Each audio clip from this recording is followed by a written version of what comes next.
Alright, सो आज chapter 4 में हम स्टार्ट करने वाले हैं फर्स्ट ईयर केमिस्ट्री में डायपोल मोमेंट।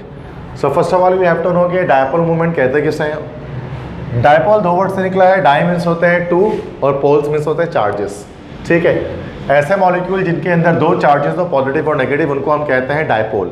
ठीक है, तो सारे के सारे पोलर मॉलिक्यूल्स या पोलर कोवेलेंट कंपाउंड जो है वो डायपोल कहलाते हैं। मोमेंट कैसे कहते हैं? मोमेंट इज एक्चुअली, एक तो मोमेंट का मतलब होता है लम्हा या वक्त, जैसे ना कि memorable moment of my life, और एक मोमेंट का मतलब होता है distance. Dipole moment, the distance between two poles, that is dipole moment. ठीक है, तो होते क्या है, डेफिनेशन क्या है इसकी? The tendency of a molecule to get oriented in a magnetic field is called dipole moment. किसी भी मॉलिक्यूल की वो टेंडेंसी जिसके तहत वो किसी मैग्नेटिक फील्ड के अंदर ओरिएंट होता है, उसके अंदर चार्जेस आते हैं, उसको हम कहते हैं डायपोल मोमेंट। या फिर हम ये कह सकते हैं कि it is a measurement of polarity of a molecule, कि किसी भी मॉलिक्यूल के अंदर, पोलर कोवेलेंट मॉलिक्यूल के अंदर जितनी पोलैरिटी मौजूद है या जितना ज़्यादा उसके अंदर आयनिक कैरेक्टर मौजूद है, उस पोलैरिटी की या उस आयनिक कैरेक्टर की जो कैलकुलेशन है उसको हम लोग कहते हैं डायपोल मोमेंट। मीन्स जैसे हम कहते हैं ना कि अब के हेट्रोडायटोमिक मॉलिक्यूल्स हैं, HCl है, HBr है, HI है, HF है, ये सब के सब पोलर मॉलिक्यूल्स हैं।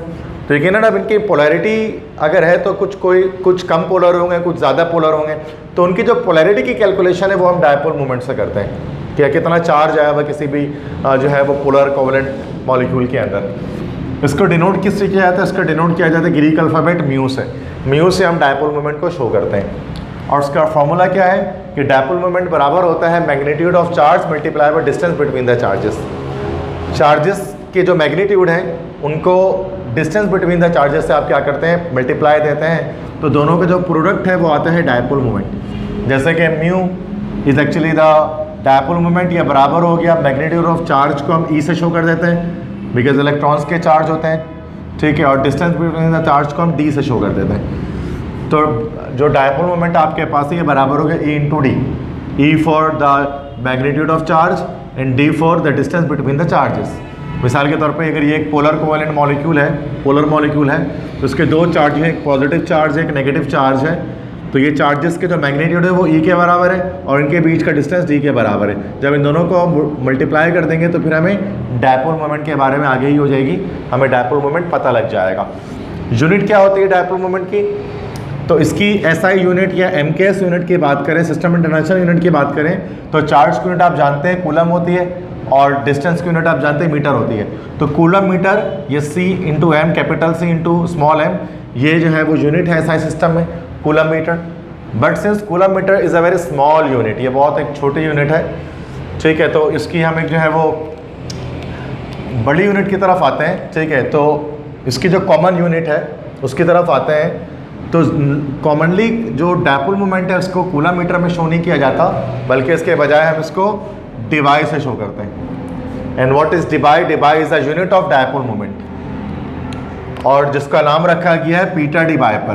पीटर डिबाई ये वो शख्स है जिसने डायपोल मोमेंट को डिस्कवर किया था, और इसी डायपोल मोमेंट की डिस्कवरी पर पीटर डिबाई को केमिस्ट्री के नोबेल प्राइज से भी नवाजा गया था। ठीक है, तो इसी पीटर डिबाई के नाम पर Debye is a unit of dipole moment. अब कूलम मीटर और डिबाई में क्या रिलेशनशिप है? MCQs के लिए ये बात याद रखें कि 1 Debye is equal to 3.335 into 10 to the power -30 coulomb metre, कि एक डिबाई इतने कूलम मीटर के बराबर होता है। तो इससे ये साबित होता है कि जो डिबाई है तो it is a very small unit, और कूलम मीटर जो है वो काफ़ी एक बड़ी यूनिट है। ठीक है, अच्छा, factors on which dipole moment depends, कि डायपोल मोमेंट कब कम और कब ज़्यादा होता है मॉलिक्यूल का, तो इसके बारे में एक फैक्टर्स याद रखें कि जितने भी नॉन पोलर मॉलिक्यूल्स होंगे, नॉन पोलर मॉलिक्यूल मतलब जिसके अंदर पोलैरिटी मौजूद नहीं होगी, जिसके अंदर पोल्स नहीं होंगे, तो वो जाहिर सी बात है जब पोलैरिटी है ही नहीं तो डायपोल मोमेंट की वैल्यू उसके लिए 0 हो जाएगी।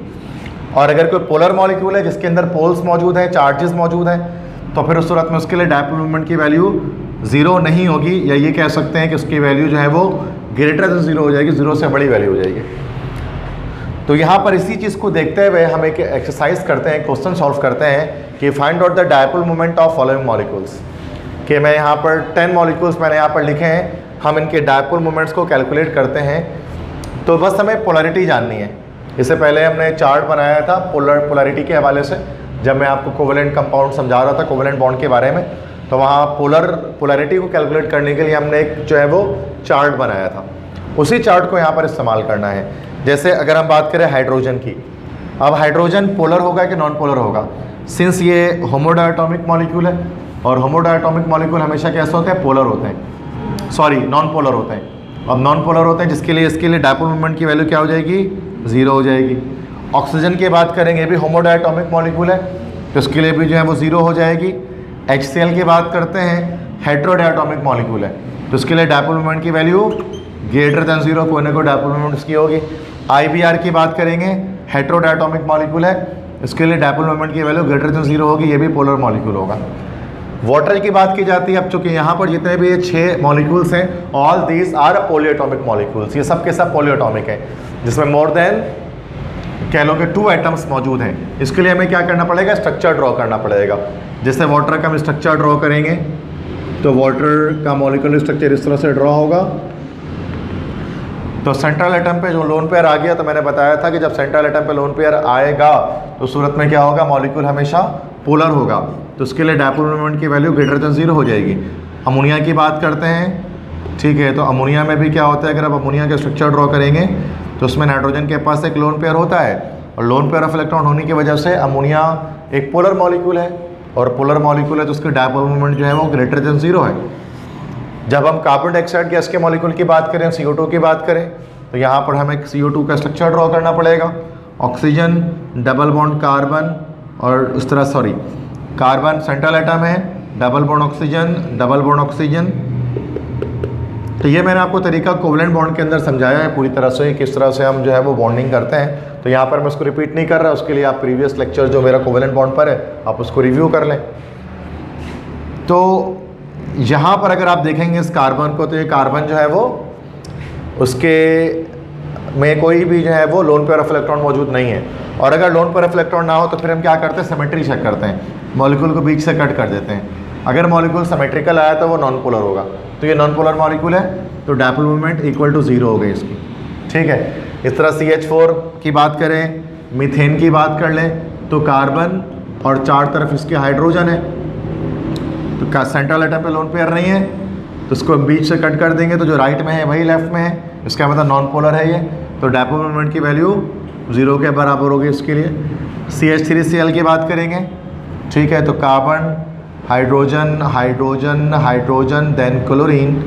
अब जब आप इसको आप कट कर दो तो राइट लेफ्ट में बराबर नहीं बल्कि अलग अलग है, सेंट्रल एटम पे लोन पेयर नहीं है और मॉलिक्यूल आसिमेट्रिकल है, तो इन दैट केस क्या हो जाएगा? पोलर हो जाएगा, डायपोल मोमेंट ग्रेटर देन 0 हो जाएगा। इस तरह CHCl3 की बात करो, क्लोरोफॉर्म की बात कर लें, तो that is Cl hydrogen.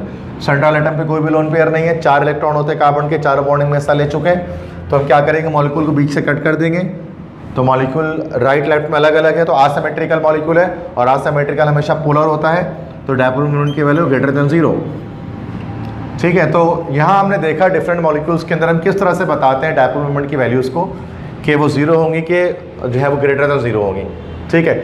Exact value की कैलकुलेशन करने के लिए फिर आपको उसकी E और D की वैल्यू चाहिए होगी, जो एक्सपेरिमेंटली आप कैलकुलेट कर सकते हैं, लेकिन एटलीस्ट आप सिर्फ फॉर्मूले देकर ये तो बता सकते हैं कि मॉलिक्यूल का डायपोल मोमेंट 0 होगा कि नहीं होगा, ठीक है।